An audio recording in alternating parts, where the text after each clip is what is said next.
Persia, there we are. All right, so Persia is in the Middle East, what is present-day Middle East. Now, ancient times before Persia exists, you had the Elamites. Now, you've heard of those throughout Scripture. You've heard of the Elamites. The Elamites were first. Then the Medianites, or the Median Empire, started to grow, kind of central Middle East. Then the Medians continued to grow. They became one of the larger empires. This is the time of the Assyrians, the Babylonians. You have the Median Empire. Now, it's only after that that you have the Persians start to grow. They start in the south, and then they grow from there. This is during the time of Cyrus the Great. He is the one that founds the Achaemenid Empire. So that is the Empire of Persia. Now, as he grows, he continues to take over what was the Median Empire. And as he continues, he moves in through Turkey, that is, at the time was called Lydia. And then he takes over Babylon and Jordan. And so that was the growth of Cyrus the Great. Now, after Cyrus came a few more kings, and we'll discuss in more detail. This is the final extent of Persia. Now, whenever you're looking at present day, it stretches from India to all the Istans, so Pakistan, Kazakhstan, Turkestan, all of those Istans that are out there. You've got Iran, you've got Iraq, Saudi Arabia, Egypt, on into Libya, through Turkey, Thrace, and Greece. So it spans one of the largest, it is the largest empire up until that point. So it is huge. It is a massive empire. Now, the man who started it, as I said, was Cyrus the Great. Now, he starts his conquest in about 553 BC. That's when he starts his march through the world. Now, in 539 BC, we have the fall of Babylon. But there is some confusion. If you know your stories from the Bible, who was it that conquered Babylon? It's in the book of Daniel. Can anybody tell me? Okay, I'll give you a hint. It's not Cyrus. It is Darius the Mede. Now, there is very big contradictions in this. Because according to secular history, Cyrus the Great is the one who conquers Babylon. But according to our Bibles, it is Darius the Mede. Now, I made a mistake. I made a mistake whenever I started this lesson. I asked Dad to get a book for me from the WT library. And it was the book of Herodotus. Now, Herodotus is a Greek historian from this time period. So he's writing not only about things in past, but current events. Now, Herodotus is considered one of the foremost experts of that time period. It's one of the only people we have a lot of writings of. So he is considered authoritative in this respect. So Herodotus says it was Cyrus. So it's like, okay, you got Bible and you got Cyrus. Now, who are you going to believe? We're going to believe the Bible. There was a gentleman by the name of Stephen Anderson. As I was searching this, okay, find the correlation. How do you come around this? And this gentleman named Stephen Anderson, he wrote his doctoral thesis on Darius the Mede. Now, if you have done a doctoral thesis, I have not. I think there's only one person in here that has. It takes a lot of research to do that. There is one reference to Darius the Mede in existence. How do you research somebody that it's in one place? The name, Darius the Mede. He wrote a doctoral thesis on this subject. And he said, there is a Darius the Mede, and here's how it comes into play. He looked at the other resources of the day. He looked at other historians, other peoples, and came up with a contradiction to what Herodotus had said. And so he used different sources. So you've got Daniel as one, which secular historians do not consider Daniel as historical. They think it's fiction, as most of the Bible is, according to them. But he went to Xenophon. He went to Berossus. He went to Valerius Harpocratian. Now, these were historians. These were the lexicographer of the Library of Alexandria. So he's the one that writes encyclopedias for the Library of Alexandria, the biggest library in the world had ever seen at the time. So he was an authority. And then Aeschylus, which is a Greek tragic dramatist. So think Shakespeare 1,500 years earlier. So that was his. All four of these gentlemen, by either omission, insinuation, or contradiction, give the impression that Cyrus the Great was not the king that conquered Babylon. Or, in respect, they corroborate that there was a Median king that conquered Babylon. One way or the other, these four historians said the same thing, that it wasn't Cyrus. Now, in addition to that, there have been archaeological finds, the Behestan inscription, the Haran stele. These are things that also, in the same way, corroborate the story of Daniel without actually using the name Darius the Mede. Now, Stephen Anderson is now Dr. Stephen Anderson. His dissertation convinced the people at large. This dissertation was written in 2015. This is a fairly new development. This is something that's come out based on the fact that we can read some of these historical documents better every year it goes. Okay? So we're going to talk about the Behestan inscription in just a few minutes and get a little bit of detail on that one. But as a people, as a Christian group, how do you fight that? Just remember, Herodotus is not the only historian. And that's the one most people like to quote because he is the most thorough and the most prolific historian of the time. But there are other sources out there. So, in answer to your question, Darius the Mede. The next king that we have is Cambyses. He is the king that conquers Egypt and Libya.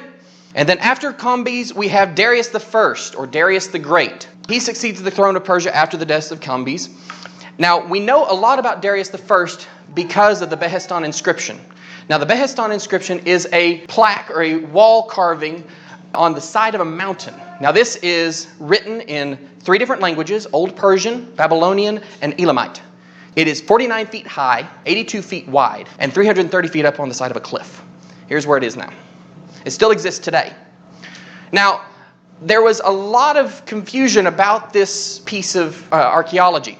In 1598, an Englishman named Robert Surley was in Iran, was visiting, and he saw this up on the mountainside, and he thought it was Christian in origin because it depicts a ruler with, well, let me back up one thing. What are you looking at when you're looking at this inscription? It has a picture of a ruler with his foot on the chest of a man. Behind him there are 2 attendants, and in front of him there are 9 men on a rope bowing toward him. Now, this gentleman in 1598 thought it was Christian in nature because it was Christ with his 12 apostles. It adds up. Other people said, no, it has to do with the 12 tribes of Israel. It wasn't until 1835 that Henry Rawlinson came in on the scene, and he was an officer in the British East India Company. And he climbed the mountain with the help of a native lad, is what all the history books say. But every one of them says it. So he got up on the mountain, and he did the carbon paper type thing, and he copied down the text.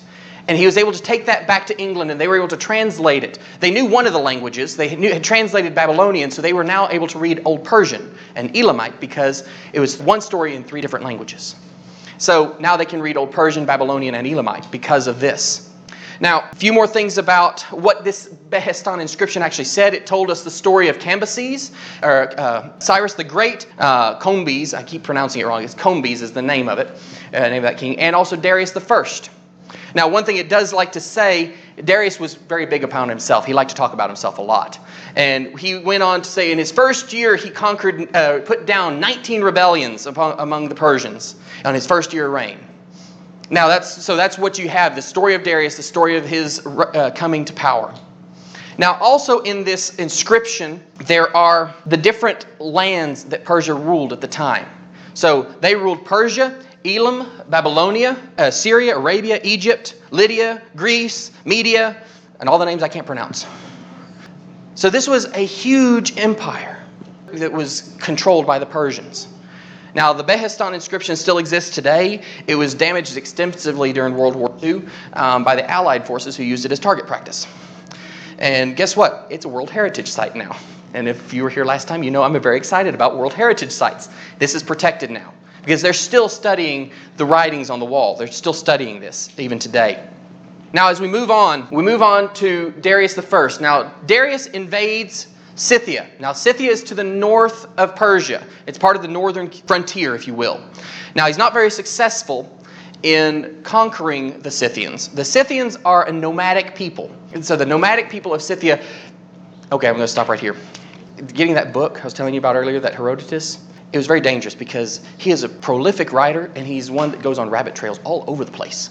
It's really a fun book because it tells you not only the history, but then it tells you it's like he's saying, okay, this happened and these are the people. And let me take you 13 pages to tell you about the people. And it'll tell you all about the people that he just talked about. Then it'll take you back to the history. And then it'll tell you the geography. And then it'll come back to the history. And he's just all up and down everywhere.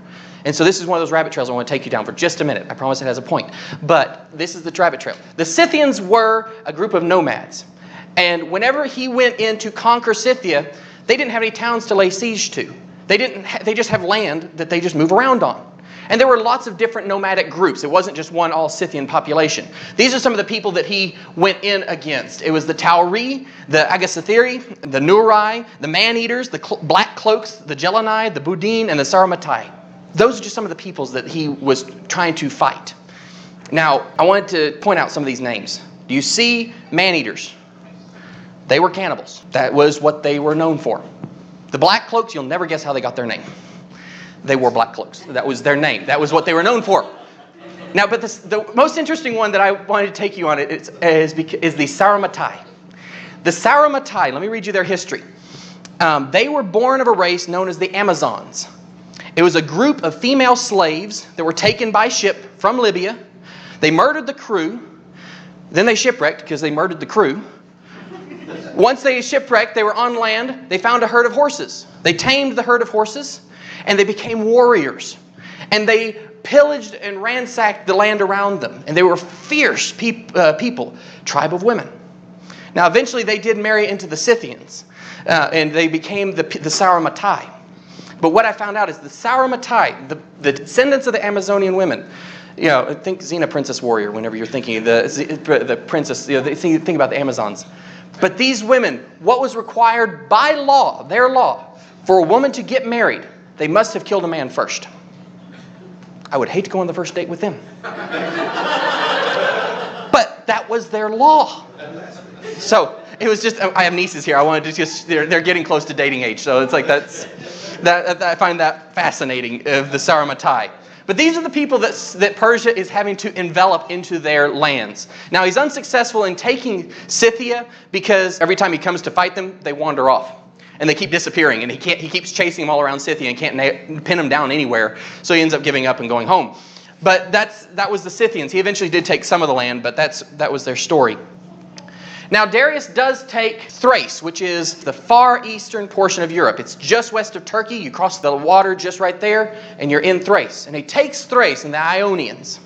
Well, the Greeks are right next door. And the Greeks don't like that they took Thrace. So the Greeks rally against Persia, and they take the Thrace back. They burn the provincial capital of Thrace, Sardis. And whenever the Persians get wind of that, they get mad. And they come with their armies. And they come in to take Greece. And they start to march on Athens. But before they can get to Athens, they reach a point where they are met with a group of Greeks that knew how to fight. They were outnumbered 10 or 20 to 1. But the Greeks knew how to fight. And they defeat the Persians at the Battle of Marathon. Now, some of you have heard that before, but this is the Battle of Marathon. And so the Persians are whipped. They go back.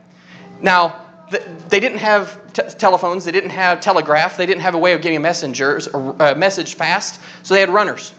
Now, these runners would run between cities to get messages to and from places fast. They were trained to do this. And there's a man that ran from Marathon all the way to Athens to tell the Athenians, "We've won!" And then he died. That's his story. It's borders on legend, but it's one of the stories. But now, whenever you hear about running a marathon, that's where it's originating from. It was the run from the Battle of Marathon to Athens. It was about a 26-mile run. So, and he made it there quickly to tell them. But now we have the Battle of Marathon. So Darius tries to invade Greece, but he fails. And Darius lives that down. You know, it's terrible what he had to do, but he tries, and the way they tell his story, Herodotus tells it, is every time he sat down to dinner, his servants were told, to remind Darius, don't forget the Athenians. Don't forget the Athenians. Don't forget the Athenians. 3 times every time he sat down to a meal. Remember the Athenians. So it was always on his mind. But he was never able to take Greece back. He was never able to take that. And when he died, the next man came along. And this is Xerxes the First. Xerxes the Great. I guess everybody was great back in those days. You have Cyrus the Great, you have Darius the Great, you have Xerxes the Great. Everybody's great. Now this is the king under Esther. Now we have the book of Esther. This is Xerxes the First, the best the scholars can put together. There is disagreement amongst all scholars. Some say it was Darius, some say it was Xerxes, some say it was Artaxerxes. Based on what my Bible says, it says Xerxes. I'm going with Xerxes. This is this king. But he is the king of Persia at this time. Now, Xerxes decides to invade Greece. And this is another one of the stories that comes from Herodotus about his decision to take Greece. And I want to read it to you. It's a paraphrase of it, but I think it's a fascinating story. And I told you I shouldn't have gotten the book from Herodotus, but it gives me a lot of material. So Xerxes wants to go to war against Greece to avenge his father. He doesn't want to leave that bad taste of his father's reign. So he wants to do it for his father. He gathers his counselors together, and all of them are for it. Let's go to war, except one of his father's counselors. And he says, and this counselor sees Xerxes as a young king, an ambitious king, and a king that's about to bite off more than he can chew. And he's saying, Xerxes, you don't want to do this for this reason and this reason and this reason. Xerxes is furious, calls him a coward, says, we are going to war. And they all retire, they go to bed, and Xerxes is thinking about it, and he's thinking about it, and he's cooling off. And he starts thinking, that counselor's right. That's a bad idea. And so he says, okay, I'm just going to not go to war. Fine. And Xerxes goes to bed. That night, as he slept, a tall and beautiful man stood over him and said, have you then changed your mind, Persian? And will you not lead forth your host against the Greeks, after commanding the Persians to gather their forces? Be sure you do well not to change, nor is there a man here who will approve of your conduct. The course that you determined on during the day, let that be followed. And after thus speaking, the man seemed to Xerxes to fly away. The next morning, Xerxes wakes up, interesting dream, shakes it off, goes to his counselors. He apologizes to the one for calling him a coward and says, we're not going to war. He says it's a wise counsel. That night, he goes back to bed, and the vision comes back. It says, son of Darius, it seems you have openly, before all of the Persians, renounced the expedition, making light of my words, as though you had not heard them spoken. Know therefore, and be well assured that unless you go forth to war, this thing shall happen to you. As you have grown mighty in a short space, so likewise shall you within a little time be brought low indeed. Now frightened, Xerxes gets up and he calls to the counselor that had disagreed with him and says, these are the two dreams, these are the two visions I've had in the last 2 nights. What do you make of them? And the counselor looks at the king and says, King, you're thinking too much about it. You're thinking too hard. It's what you think about all day. It's what you think about for weeks. It's just passing on into your dreams. That's all it is. And to prove it, I'll take your place tonight. And so the counselor gets into the king's royal robes and he goes to bed in the king's bed. And the vision returns to the counselor. Here's what happens. It says, you are the man then who, as if concerned for Xerxes, seek to dissuade him from leading his armies against the Greeks. But you shall not escape, either now or in time to come, because you sought to prevent that which is fated to happen. And as for Xerxes, it has been plainly told to him what will befall him if he refuses to do my bidding. The next morning they wake up and they go to war. Now, I don't know about you. Now, this is Herodotus. This is not scripture. But does that story sound anything like some of the visions and some of the sights and sounds we hear in the Bible? The angels coming to talk to the prophets or to John or to any of the apostles. Sounds a lot like it, doesn't it? Sounds like these things they would say. I mean, even the vision, it's a tall and beautiful man that flies away. Sounds a lot like an angel of the Lord. Now, Herodotus doesn't give credit to God for this. But whenever I said you find God in different places, this is one of those places I believe you found him. Now, it's my personal belief, and God will correct me if I'm wrong when I get there. But I believe this was a calling of an angel. I believe this was God talking to Xerxes. And it's only because of what happens because of this war that I believe that. But that's for next time. So I'm going to get to that next time. You have to come back.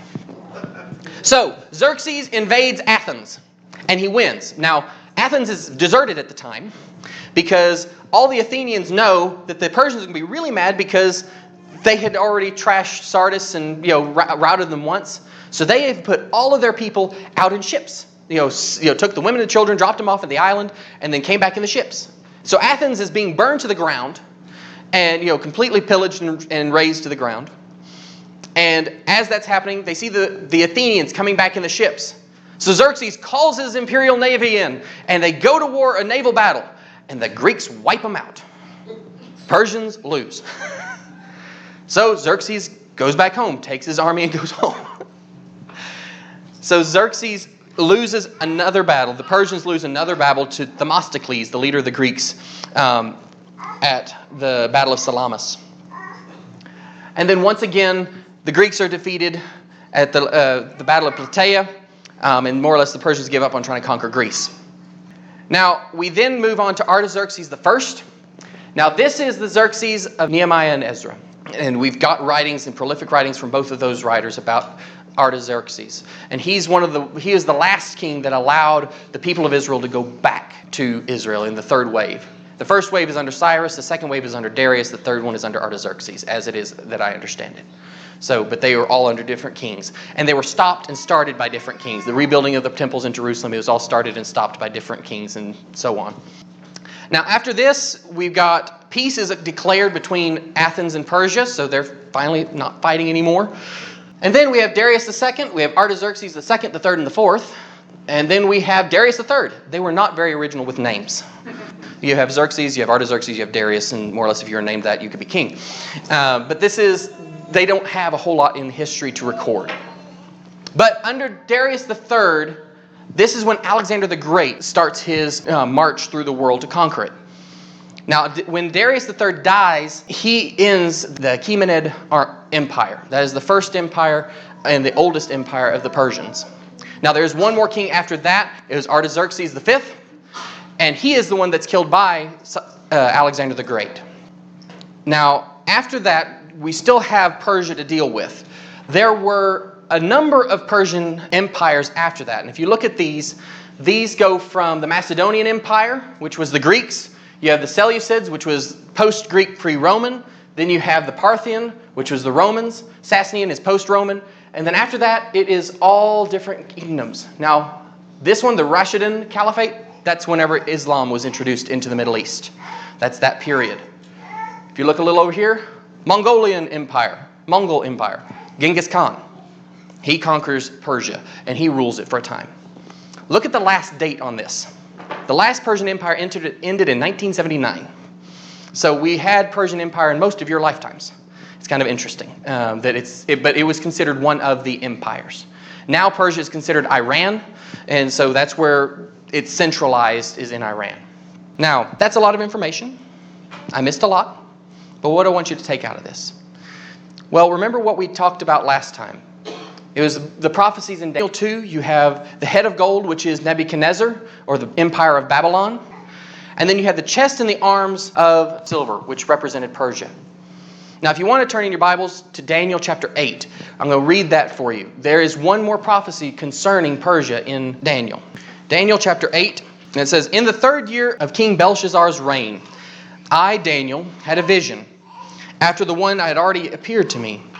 In my vision, I saw myself in the citadel of Susa, in the province of Elam. In the vision, I was beside the Ulai Canal.